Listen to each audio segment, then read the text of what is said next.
Angelo had a smile on his face as he floated in the bright blue water of his local lake, the warm sun hitting his face. He loved the lake, despite what others said about it, but as he was enjoying his time, he felt the sensation of something brushing past his leg. It must be a fish, he thought to himself, but he had no idea how wrong he was. Before we continue, please take some time to subscribe to Dailydose, like, and share this video with your friends. He took a closer look at what appeared to be a bit of algae floating in the water. But just then, as the sun glistened on the calming waves, he realized that it wasn't algae or a fish. It was toes.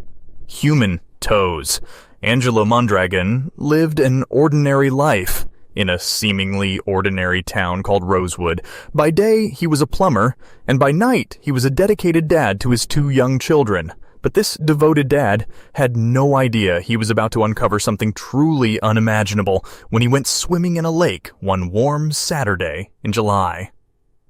Angelo decided to take his family there for the weekend. It would be an excellent way to relax from the bustle of the weekday, or so he thought. They all hopped in the car and drove 25 minutes until they reached the beautiful lake. As they arrived, they saw groups of people enjoying what the lake had to offer: boating, hiking, swimming, and much more. As he turned his car into the parking lot, he could have never have known what was awaiting him in the beautiful clear water. July in Colorado can come with exceptional heat. Fort Collins and its surrounding areas can soar up to 87 degree F, so of course everyone was looking for a place where they could cool off. He was not the only one who thought about the intriguing idea to cool off in the lake's water. He was blissfully unaware that there was a scene unfolding beneath the waves. He couldn't have expected what grisly find was waiting for him. Angelo's local lake was gorgeous, boasting crystal blue waters and stunning scenery. It was the perfect place to unwind after a long day. The view was wondrous to behold, and on the day that he decided to visit there with his family, it seemed to be beaming with life. But there were rumors about this lake, and they were rumors that would leave a shiver up your spine. Angelo had lived in Rosewood his entire life. It was a quiet town, and everybody knew everybody's business. Despite this, the people there were friendly folk who would do anything to help their neighbors out. But there was something about this town that plagued its townspeople for years. A myth, you could call it, about the lake, and something terrible that had happened there 30 years ago. You see, an incident took place at the lake 30 years ago, where a child went missing while swimming out in the water. Unfortunately, after an extensive search, a body was never found, and as a result, many townspeople claim the lake has been haunted ever since. Having lived in Rosewood his entire life, Angelo had witnessed the unfortunate tragedy that tore his town in half 30 years ago. He had witnessed the upset it caused and how it had devastated the whole community. Despite this, Angelo never listened to the rumors about the lake, but he should have. Angelo arrived at the lake with his 2 children, and a smile crept across his face. This was going to be a good day. He could just feel it. After setting up near the edge of the lake, Adam decided to go to the water to cool off. He had no idea what was waiting for him. As Angelo walked towards the shore, sweaty and hot, he could think of nothing better than submerging his body in the cold waters to let his body temperature wind down. As he dipped his feet into the lake, a satisfying sensation went through him, but it would soon be shattered. From there, he slowly entered the water until it covered him waist deep. But a few seconds later, his temperature would rise in such a way it would be difficult to even breathe. With the sun beaming down on his warm skin, Angelo felt good swimming in the lake.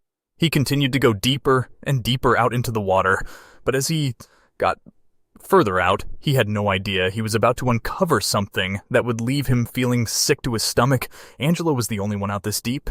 He looked toward the shore. He could see his 2 kids near the edge, and they were fine. He noticed that the lake had become packed.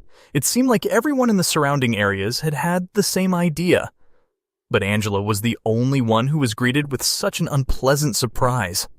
Around 15 minutes had passed, and Angelo was still bobbing about in the bright blue water, breathing in the fresh air and nature. As he relaxed in peace, he heard the birds chirp from above. Then suddenly, he felt something brush past his leg. At first, he didn't think too much about it. After all, there must be plenty of fish swimming under the water. But as the object hit him again, this time with more force, it caught his attention. Now, it didn't feel like a fish. It felt like something else. He took a deep breath and got a closer look and uncovered something truly unimaginable. At first, when Angelo looked below, it looked like a bit of algae flowing in the water above some rocks. Then, just as the sun glistened on the waves, Angelo realized it wasn't algae. He kicked underwater to bring whatever it was up to the surface. He saw toes, human toes. He felt sick to his stomach. Just below the water, Angelo saw a tiny foot float up. Confused by the whole situation, it took him several seconds to put two and two together, but when he did, everything was set in motion.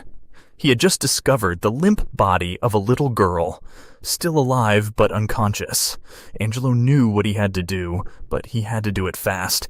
He pulled the toddler out of the water and began to scream at the girl's family and anyone who could hear him to call 911.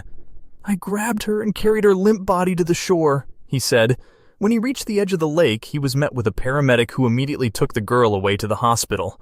But would she make it? Who even was she? And what was she doing out in the lake by herself? "I saw just the bottom of her feet, and then right then, at that moment, that became my child. I reached in, and I pulled her out like I would any of my babies," said Angelo. When he reached the edge of the lake, he was met with a paramedic who immediately took the girl away to the hospital. The girl was 3-year-old Citali Hernandez, who had been swimming in the lake before her accident. She had hypothermia. Her lungs were filled with fluid, and doctors were worried about how long her brain had been without oxygen. Despite being rescued by Angelo, nobody knew how long she had been under the water. Emma Hernandez got the call she never could have imagined getting. Her daughter's limp body was found underwater. She rushed to be by her side. Angelo's quick thinking had saved Hernandez's daughter. "Her lungs are good, her heartbeat is good, everything is good," said Hernandez to USA Today after Citlali had been given the okay from her doctors. Emma Hernandez met the man who saved her daughter's life at the hospital where she was recovering. When she saw Angelo, she ran to meet him and could do nothing but cry and express her gratitude. She embraced him and stammered, "There are no words, how much I can thank you." Her outpouring to the man who took action and saved her baby girl was truly something to behold. They both knew how it could have all gone so very wrong in an instant had he not been at the lake that day. "You saved her. You saved my baby," gasped Emma. Then she told Angelo that someone was waiting for him. That someone was Citlali. She couldn't wait to see her savior, and as soon as she was well enough, she asked for him. "I can't wait to see her. She's part of our family now. You guys are part of our family now," Angelo said emotionally, and when he saw her, his heart was filled with joy to see her sitting up and talking. "If I was not in that right spot at the right time, it could have been a search and rescue mission," Angelo told USA Today. "It felt like something you normally wouldn't feel in the water," Angelo said in an interview. "I did sort of a back kick to bring up whatever it was. Then I saw the bottom of a baby's foot float up. As I told the little girl's mom when I saw the baby's toes, that became my baby." It's apparent the Hernandez family was lucky to have Angelo there that day. But now, Angelo has seen with his own 2 eyes how incredibly easy it is to have a toddler wander off into the water, and the statistics are frightening. According to the CDC, approximately 10 toddlers drown every day in the United States, but Angelo hopes to change that. The terrifying ordeal at the lake has prompted Angelo to work with local businesses and residents to collect life vests for little ones on beaches. The baby was not wearing a life vest, he said. If she was wearing one, the whole situation could have been different, and if it wasn't for Angelo's actions that day, who knows what could have happened to Citali. Luckily for her, she had a guardian angel looking after her that day. This had been Angelo's first visit to the lake, and luckily, when he pulled Citali out of the water, there just happened to be 2 nurses on the beach that day. Angelo and the 2 off-duty nurses managed to resuscitate Citali while they waited for emergency services to arrive. The stars aligned for the little girl that day. That's why she survived. As tragic as it was, she would have had no chance without that intervention from bystanders, Windsor Severance Fire Rescue Fire Chief Herb Brady said. But in yet another lucky coincidence for Citali, Tabitha and Thomas Lang, an emergency room nurse and air nurse, weren't even supposed to be at Windsor Lake that day. Saving the girl was truly just our job. It just happened to be on the beach that day, Tabitha told reporters. And it was extremely lucky that they were there. Tabitha and Thomas Lang had made plans to go up into the mountains that very weekend. However, at the last minute, the couple decided to change their plans and do some paddleboarding on Windsor Lake. While Tabitha and Thomas were paddleboarding in the lake, they heard screaming. It wasn't a decision to help, Tabitha said. We went to work. We've worked together for a long time, she said. We didn't have to think about what we were doing. We just did what we normally did. But they weren't the only bystanders who rallied together to prevent the tragedy.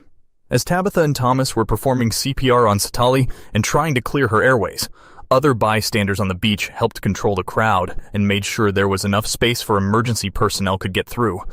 Just before the ambulance arrived, Satali started to breathe on her own. An emergency medical technician scooped Satali up and put her in the ambulance. Maybe it was meant to be that everyone was there to help her, Tabitha said. If someone hadn't found the girl and pulled her out of the water, who knows how long she might have been down there.